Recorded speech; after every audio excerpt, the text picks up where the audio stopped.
विचार मंचकावर उपस्थित सर्व मान्यवर, समोर उपस्थित असलेले सर्व मान्यवर यांना नमस्कार करून आज 2026 या महिला किसान वर्षाचा जो प्रोग्राम घेतला आहे जागतिक महिला दिनाच्या निमित्तानं, त्यासाठी महिला शेतकरी सक्षमीकरण ह्या विषयावर बोलण्यासाठी मी उभी आहे. तशी मी शहरातली आमदार आहे, तरी मला कृषी विषयावर बोलण्यासाठी बोलवलं, त्याबद्दल मी खरंच तुमचे आभार मानते. आणि देवाभाऊंचे विशेषतः आभार आणि कृषी विभागाचे सुद्धा आभार. जर आपण बघितलं तर भारत हा कृषीप्रधान देश आहे. भारताच्या अर्थव्यवस्थेचा जो कणा आहे तो शेतकऱ्यांवर आहे, तसा सांस्कृतिक कणासुद्धा शेतकऱ्यांवर आहे. जर आपण संस्कृती ह्याच्यामध्ये बघितलं की बरेच सण जे आहे ते शेतीवर अवलंबून आहेत, हार्वेस्टिंगवर, त्याच्या कापणीवर अवलंबून आहेत. तामिळनाडूमध्ये आपण पोंगल बघितला, ह्याच्यामध्ये पंजाबमध्ये बैसाखी बघितली आणि महाराष्ट्रामध्ये आपण मकर संक्रांती बघितली. तर हे सण आपले शेतीवर अवलंबून आहे. तसंच आपण जर बघितलं तर पोळा म्हणा किंवा दिवाळी म्हणा ही सुद्धा शेतीवर अवलंबून आहे. तसंच एक मोठा सण जो शेतीसाठीच केला जातो तो म्हणजे नवरात्री. नवरात्रीमध्ये आपण बघितलं असेल तर तिथे एक लॅबसारखी परिस्थिती तयार केलेली जाते. सगळेजण आपल्या हंड्यामध्ये किंवा माठामध्ये बी लावतात, जे वाण आहे ते लावतात आणि 9 दिवस त्याचं संरक्षण केलं जातं. आणि त्याच्यानंतर 9 दिवसानंतर बघितलं जातं की कोणाचं रोप किती मोठं आलं आहे आणि ज्याचं रोप मोठं आहे त्याचं वाण चांगलं आहे असं बघून त्याची नंतर लागवड केली जाते. आणि ह्यासाठी हा सगळा अट्टहास केला जातो आणि त्यासाठी मग जागरण वगैरे करून लोक तो सण साजरा करतात. आता आपण जर बघितलं तर आपल्याला सगळ्यांना माहिती, आपला बळीराजा, आपल्या जगाचा पोशिंदा हा स्वतः एक भाकरी, झुणका भाकर, कांदा भाकर, ठेचा भाकर हा खातो आणि आपल्याला पंचपक्वान्नाचं जेवण देतो. तो सकाळी पहाटे उठतो, सकाळी शेतावर जातो न्याहारी करून, दिवसभर तिथे कष्ट करतो, उन्हातानात रणत्या उन्हात तो कष्ट करतो, पाणी पासतो, सगळं शेतीचं काम करतो आणि रात्री येतो आणि रात्री दिवसभर शेतीचं सगळ्या बाजूने संरक्षण करतो. तिथे पशु आहेत, हरिणासारखे पशु आहेत, डुकरांसारखे पशु आहेत, साधं मोर ह्यासारखे सुद्धा जे आहेत त्याच्यापासून त्याचं संरक्षण करतो. आणि नंतर एवढं काम करून तो साधी छोटी कामं स्वतः करतो. तिथे मळणी करणं, पेरणी करणं, पेरणी केल्यावर त्याला पाणी घालणं, त्यातून जे काळी माती आहे ती हिरवीगार तिथून उगवते. नंतर तिचं आपल्या हळूहळू ती वाढत जाते आणि ते स्वप्न तो बघत जातो की एवढी आपली मातीमधून आपलं सोनं पिकलंय.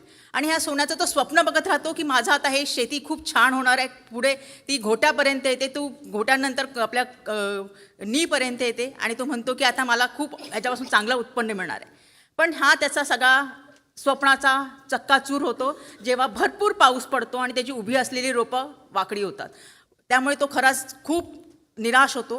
हा पावसाचा जुगार आहे. पाऊस कधी चांगला पडला तर तो जुगार जिंकतो, पाऊस कधी वाईट पडला, कमी पडला किंवा जास्त पडला तो जुगार हरतो.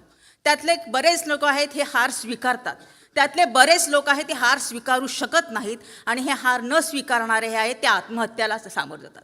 पण मला एक सांगावं असं वाटेल की आपल्या ज्या महिला शेतकरी आहेत त्या ह्या हार स्वीकारतात, हे हार स्वीकारून पुढे जातात. कधीच आपण बघत नाही की महिला शेतकऱ्याने आत्महत्या केली. जर एखादा शेतकरी वारला की त्याची महिला, त्याची बायको ह्या सगळ्या जे कर्ज आहे, ज्या सगळ्या जबाबदाऱ्या आहेत, मुलाबाळांच्या सगळ्यांच्या जबाबदारी घेते आणि पुढं जाते, कारण ती एक कणखर स्त्री आहे. आपण इथे बघितलं आपल्याला इथे कणखर स्त्रियांचे फोटो दिसतात, पण आपण शेतकरी जी महिला आहे ती पण त्याचप्रमाणे आहे. तिच्यात एवढी कणखरता आहे की ती अबला नाही, ती सबला बनते आणि आपल्या सगळ्या कुटुंबाला बळ देते आणि त्यांना पुढे घेऊन जाण्याचं काम करते. आता आपण जर बघितलं तर ह्या शेतकरी ज्या महिला आहेत त्या आधुनिक तंत्रज्ञानाचा वापर करतात, सेंद्रिय शेतीवर जातात. कारण आपण जे खातो त्याचंच आपलं हाड मांस बनणार, रक्त बनणार आहे. तर आपण जे खातो ते चांगलं खाणं हे खूप आवश्यक आहे आणि ह्या सेंद्रिय शेतीकडे त्या आता वळालेल्या आपल्याला दिसतात. त्याच्याबरोबर ते एकात्मिक शेतीसुद्धा करतायत. एकात्मिक शेतीमध्ये त्या जे पूरक व्यवसाय आहे, कुक्कुटपालन आहे, पशुपालन आहे, मत्स्यपालन आहे, ह्यासारखे अनेक, रेशीम शेती आहे, मधमाशी पालन आहे, ह्या सगळ्या शेत्या ह्या आघाडीवर तर जात आहेत.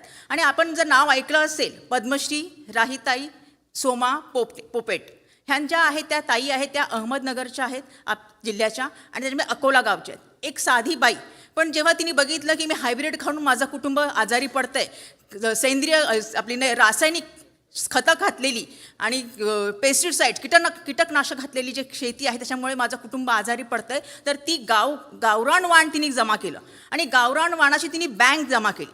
तिला लोक पहिल्यांदा हसले, तिला बोलले, पण तिचं काम थांबवलं नाही. तिच्या कामात तिने सचोटी ठेवली, तिने चिकाटी ठेवली आणि तिने तिचं काम नित्य नियमाने केलं. आणि तिने एवढं काम केलं की तिचा गौरव आपल्या दिल्लीला झाला आणि पद्मश्री म्हणून तिला 2020 साली तिला पुरस्कार मिळाला. आणि असाच मला महिलांचा खरंच गौरव वाटतो की महिला महाराष्ट्र हा पुरोगामी महाराष्ट्र आहे. त्यामध्ये नेहमीच महिलांना प्राधान्य दिलं गेलेलं आहे.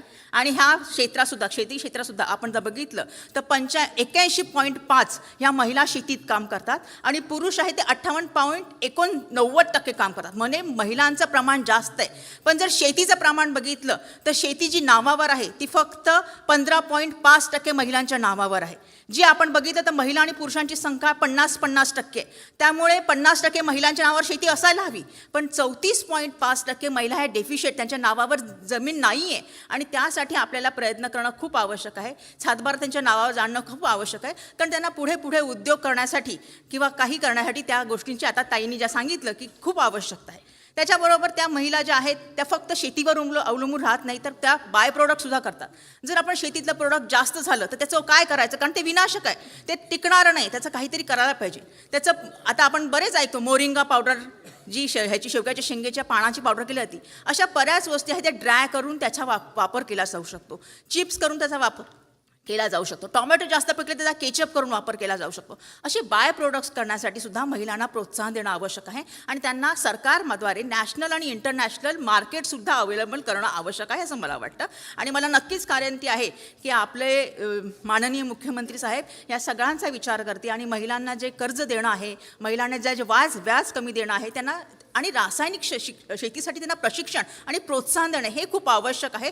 कारण मी स्वतः डॉक्टर आहे, त्यामुळे मला रासायनिक शेती आणि रासायनिक खाणं हे किती महत्त्वाचं आहे हे माहीत आहे. आणि त्यामुळे प्रत्येकाने त्या रासायनिक शेतीकडे राहितही ज्या आहेत त्यांचं काही प्रशिक्षण घेऊ शकतो का आपल्या सरकारद्वारे, असंही मी ह्यांना साहेबांना सांगू इच्छिते की आपण काही असे प्रोजेक्ट तयार करू शकतो का ज्यामुळे महिला ह्या क्षेत्रामध्ये अधिकाधिक येतील, अधिकाधिक प्रशिक्षित होतील. नुसतं शेती करून उपयोग नाही, तर प्रशिक्षण घेणं, कारण त्या कुठल्या ऋतूमध्ये कुठलं लावणं हे सुद्धा खूप महत्त्वाचं आहे. आम्ही स्वतः थोडीशी एक शेती केली होती ज्याच्यामध्ये 60,000 रुपये लावून कलिंगडं काढली आणि त्याच्यामध्ये उत्पन्न किती आलं तर 20,000 रुपये. 20,000 रुपये पण कमी नसेल, 10,000 चाललं असेल.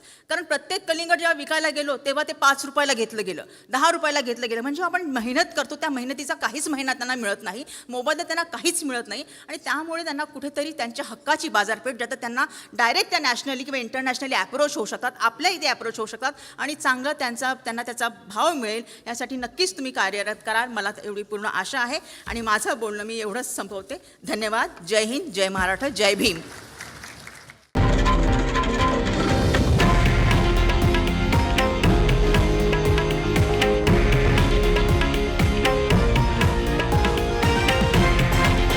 हे आहे देशातील नंबर 1 न्यूज नेटवर्क आणि आपण पाहत आहात TV9 मराठी, एकमेव.